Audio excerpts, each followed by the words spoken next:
নমস্কাৰ বন্ধুসকল, হিমাদীপাজ কিচেনলৈ সকলোকে স্বাগতম জনাইছোঁ। আজি বনাবলৈ লৈছোঁ ছোলে ভটোৰে। ছোলে ভটোৰে সকলোৱে বনাব জানে। মইনো কেনেকৈ বনাওঁ তাৰে ৰেচিপিটো আপোনালোকৰ লগত শ্বেয়াৰ কৰিছোঁ। মই আধা পোৱা বুট যোৱাকালিয়ে তিয়াই ৰাখিছিলোঁ। কাবেলি বুট ভালকৈ ধুই কুকাৰত মই বইল কৰি ল'ম। সেইবাবে কুকাৰত এইখিনি ভৰাই দিছোঁ আৰু মই ইয়াতে 3টা সৰু চাইজৰ আলু ব্যৱহাৰ কৰিছোঁ। আপোনালোকে যদি আলু নাখায় তেতিয়াহ'লে স্কিপ কৰিব পাৰিব। সোৱাদ অনুসৰি মই ইয়াতে নিমখ এড কৰিছোঁ, পাছত আৰু নিমখ নিদিওঁ। আৰু ইয়াত মই 1 গিলাচৰ জোখৰ পানী এড কৰি দিছোঁ। 4টা চিটি অহালৈকে এইখিনি বইল হ'ব দিছোঁ। 4টা চিটি হৈ গৈছে। এতিয়া কেৰাহী এখনত অকণমান তেল দিছোঁ। 3 চামুচ জোখৰ হ'ব। মই এইখিনি মিঠাতেল ইউজ কৰিছোঁ। আপোনালোকে ৰিফাইণ্ড অইলো ব্যৱহাৰ কৰিব পাৰিব। এটা মিডিয়াম চাইজৰ পিঁয়াজ মই সৰু সৰুকৈ কাটি লৈছিলোঁ।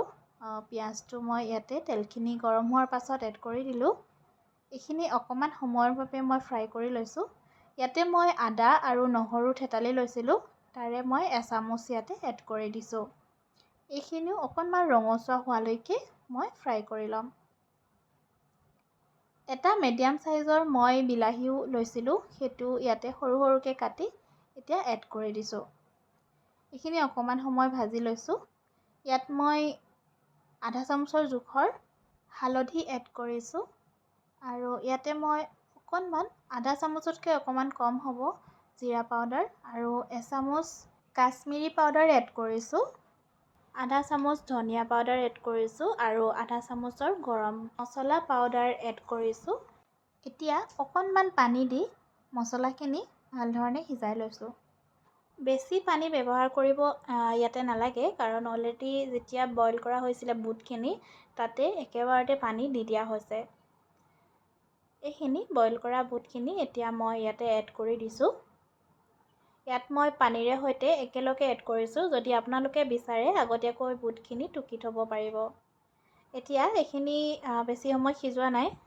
5ৰ পৰা 6 মিনিটমান এইখিনি মই সিজাইছোঁ। এইখিনি হৈ গৈছে। ইয়াত মই অকণমান কচুৰি মেথি এড কৰি দিছোঁ। মই আলুখিনি অকণমান ভাঙি দিছোঁ। আলুখিনি যদি এনেকৈ ভাঙি দিয়া হয় তেতিয়া ছোলেৰ যিটো গ্ৰেভি হয়, গ্ৰেভিটো খাবলৈ খুব ভাল হয়। এয়া মোৰ ৰেডি হৈ গৈছে ছোলেখিনি। আৰু এতিয়া যিহেতু ভটোৰে বনাব লাগিব, ভটোৰে কাৰণে মই ময়দা লৈছোঁ। ইয়াতে ময়দা 2 কাপ লৈছোঁ। আপোনালোকে কিমান ছোলে ভটোৰে বনায় সেই হিচাপত ভটোৰা যিমান বনাব সিমানটো জোখত ময়দাটো আপোনালোকে লৈ ল'ব। মই ইয়াত ইষ্ট ব্যৱহাৰ কৰিছোঁ। ইষ্ট আধা চামুচ লৈছোঁ আৰু ইষ্টখিনি ফুলিবৰ কাৰণে মই গাখীৰ লৈছোঁ। গাখীৰ 4 চামুচমান হ'ব আৰু সেইখিনি 5 মিনিটৰ কাৰণে মই ঢাকি ৰাখিছোঁ। আৰু ময়দাখিনিত সোৱাদ অনুসৰি নিমখ এড কৰিছোঁ আৰু আধা চামুচৰ জোখৰ মই ইয়াতে চেনি এড কৰিছোঁ। চেনি দিলে ভটোৰাৰ ৰংটো বৰ ধুনীয়া হয়। এইখিনি মিক্স কৰি লৈছোঁ আৰু এতিয়া যিখিনি ইষ্ট মই কোমলিবলৈ দিছিলোঁ সেই ইষ্টখিনি মই ইয়াতে এড কৰি দিছোঁ। আপোনালোকে ইষ্টৰ বদলি যদি বেকিং ছ'ডা লয় বেকিং ছ'ডাও ল'ব পাৰিব।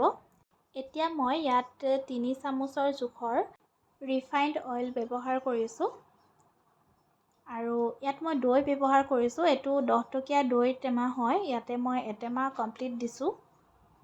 আপোনালোকৰ যদি ঘৰত দৈ থোৱা থাকে ঘৰৰ দৈও ব্যৱহাৰ কৰিব পাৰিব। ইয়াতে আপোনালোকে 3 চামুচ বা 4 চামুচৰ জোখৰ দৈ দিব পাৰে। আৰু অকণমান ইয়াতে পানী দিছোঁ, যিহেতু দৈ আৰু ইষ্টত অলৰেডি পানী আছিলেই, তাৰ বাবে ইয়াতে জোখটো আপোনালোকে চাই ল'ব। আৰু যিটো ডো বনোৱা হয় ডোটো একেবাৰে টান নকৰিব, অকণমান কোমল কৰিব। এইটো যিহেতু মোৰ নিচিনাকৈ কৰিব, মই দেখাই দিছোঁ আপোনালোকক। আৰু অকণমান ৰিফাইন অইল দি পেলাই ডোটো 1 ঘণ্টাৰ বাবে আপোনালোকে ঢাকি ৰাখিব। ইয়াতে মই এইখিনি ঢাকি ৰাখিম এতিয়া। 1 ঘণ্টা হৈ গৈছে। ডোটো আকৌ এবাৰ মঠি লৈছোঁ মই আৰু মঠি লৈ ইয়াতে পুৰি বনোৱাতকৈ অকণমান ডাঙৰ ডাঙৰকৈ মই গোল গোল কৰি লৈছোঁ এনেধৰণে। এইখিনি আৰু এইখিনি এতিয়া মই বেলি ল'ম। একেবাৰে পাতলো নকৰিব আৰু একেবাৰে ডাঠো নকৰিব। এনেধৰণে বেলিলেই হ'ব।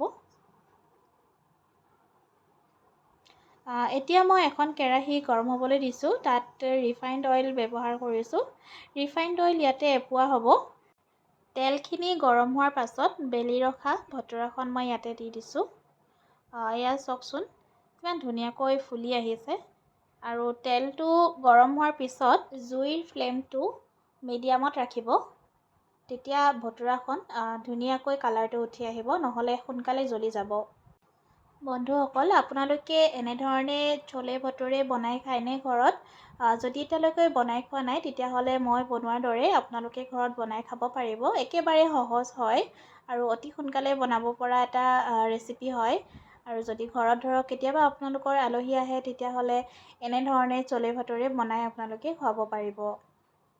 এয়া চাওকচোন কিমান ধুনীয়া কালাৰ আহিছে আৰু এয়া ধুনীয়াকৈ সিজি গৈছে। মই আৰু এখন বনাই দেখুৱাইছোঁ। এইখনো ধুনীয়াকৈ ফুলি আহিছে চাওকচোন। বন্ধুসকল, চলে ভটোৰেৰ ভিডিঅ'টো চাই আপোনালোকে কেনেকুৱা পাইছে জনাব কমেণ্ট কৰি পেলাই। যদি ভিডিঅ'টো চাই ভাল পাইছে লাইক আৰু শ্বেয়াৰ এটা কৰি দিব। আপোনালোকৰ এটা লাইকে মোৰ কাৰণে বহুত অনুপ্ৰেৰণা যোগায় নতুন নতুন ভিডিঅ'বিলাক লৈ আহিবৰ কাৰণে আপোনালোকৰ আগলৈ। যিসকলে মোৰ চেনেলটো এতিয়ালৈকে ছাবস্ক্ৰাইব কৰা নাই, অনুগ্ৰহ কৰি ছাবস্ক্ৰাইব কৰি ল'ব আৰু লগতে থকা বেল আইকনটো আপোনালোকে দবাই দিব। তেতিয়া নতুন নতুন ভিডিঅ'ৰ ন'টিফিকেশ্যনবোৰ আপোনালোকে পাই থাকিব। ভিডিঅ'টো শেষলৈকে চাই থকাৰ বাবে মোৰ ফালৰ পৰা সকলোকে ধন্যবাদ জনাইছোঁ।